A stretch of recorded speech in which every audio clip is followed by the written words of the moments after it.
Hi, I'm Richard. And I'm Adam. And today we're going to San Diego Pride. It's time to go deep undercover. We're gonna see just how free these people really are. Don't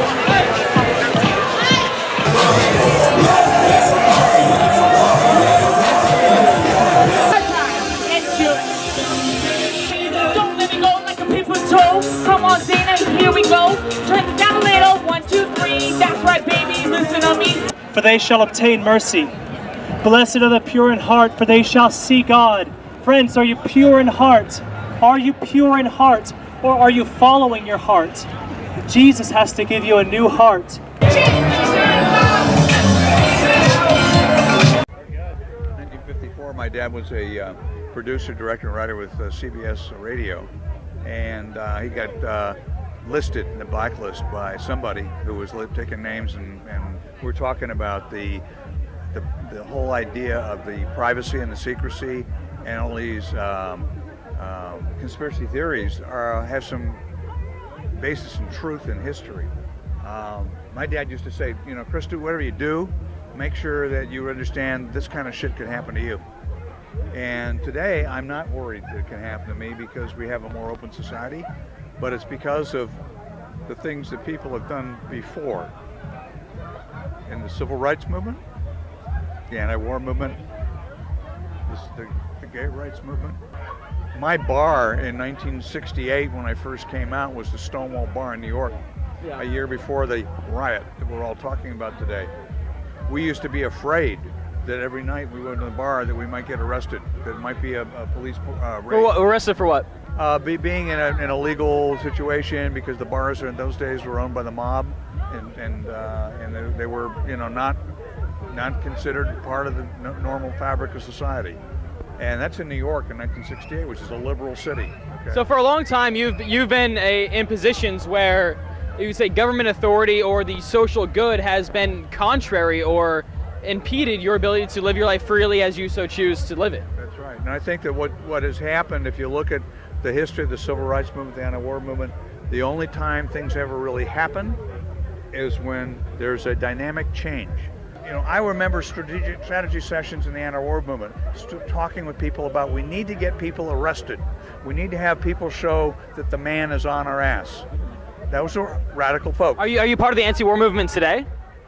I'm against the wars personally, but no, I'm doing. Well, I think that, I mean, I don't want to immediately jump into all this because I think there's a lot that we agree on, a lot we would be on board with together. Yeah. But again, with the Obama and the Biden stickers and the supporting of the right now are the people in charge of our system. I think here's the thing. I don't think that what's going on is perfect. I don't think what Obama, Biden are doing as leaders is perfect.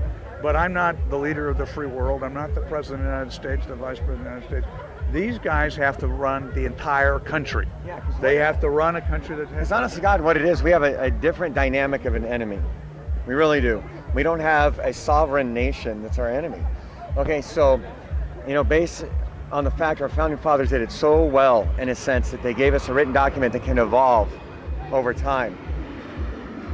Now we have something that, you really, it's not in the territory. For instance, something that I personally have issues with, but that there's no law, is relative to the drones and taking out U.S. citizens with a drone in foreign land. Well, there's a law. It says that they can't just do that. Yeah, but wait a minute. Yes, they can. They actually can, because they're an enemy. They're an enemy of the. They're an enemy of the state. They're a U.S. citizen. They're a criminal, if anything.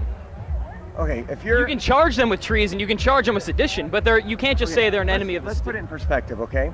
Now, say during World War II, we had somebody of U.S. citizenry go over and start fighting with the Nazis in war. Well, the Nazis were a country, it was a government. Wore the swastika on their shoulder, okay? Yeah.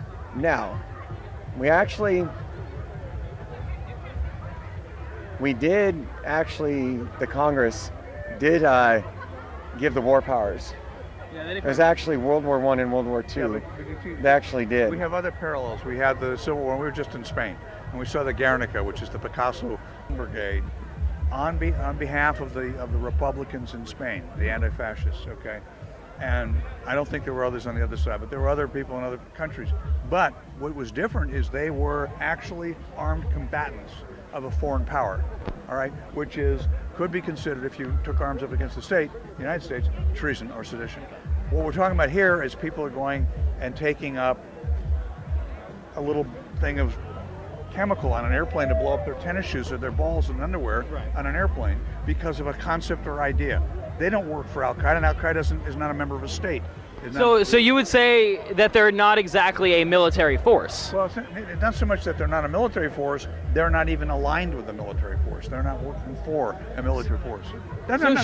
Should we be treating them as enemy combatants then? I don't know. I don't have the answer. I'm just saying. That's the thing, though. It's very and complicated. My friend brought that up, and that's what it is. There's no definition of it right now. So it needs to go through our policy, political, and our judicial process to see how we're going to identify and define these people. But it's all right. Like that happened in 2001, right? We had other terrorist acts that happened long before then. We've been at war with 2 countries now, and been proxy wars in multiple areas. Yeah, exactly. And if we haven't defined who we're fighting yet, by now. No, that's not. Oh, no. I wouldn't say it's who we're fighting, but what we're fighting. That's what it is.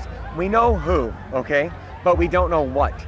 Okay, and that's what within that. Well, I mean, I honestly, personally, for me, the way I look at it, and like I see you guys talking about, the anti-war movement at the time, you understand the way they talked about communists. So you were saying yourself the blacklisting, and you guys were talking about, oh, there's communists in Vietnam. We need to go there to some country because we don't like what's happening there, right?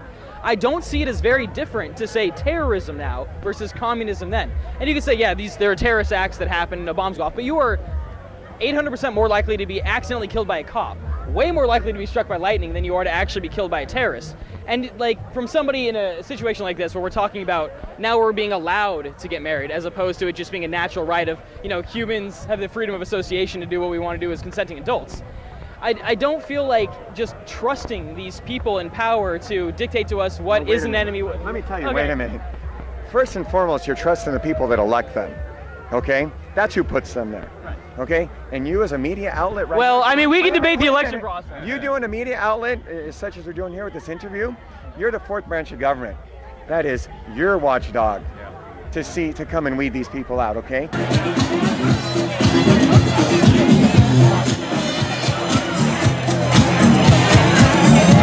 So, as a libertarian, do you feel that there should be government that will deal with building roads and airports and making sure... Who will build the roads? Oh, thank you. Okay, the most, okay, for sure. I'd say, you just want to smoke pot in the war and fuck anybody you want, which is okay. A little bit. Yeah. I mean, more or less. I mean, you say better than I do. Let me say this, but who's going to pay for it? No, okay, I'll say right now, with, I think it's about 50% of every gallon we pay in gas goes directly towards a tax, which is supposed to go towards our roads. I'd say we have an income tax, we have sales tax, we have taxes at every single level of transactions that we do in both business and personal life.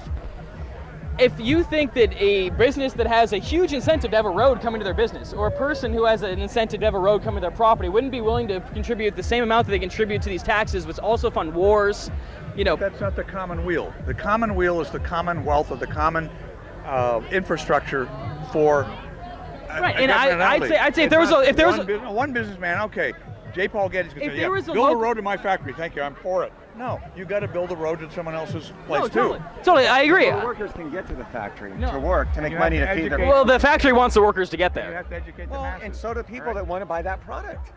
I agree. Everyone has an incentive for the roads, and that's why they will exist.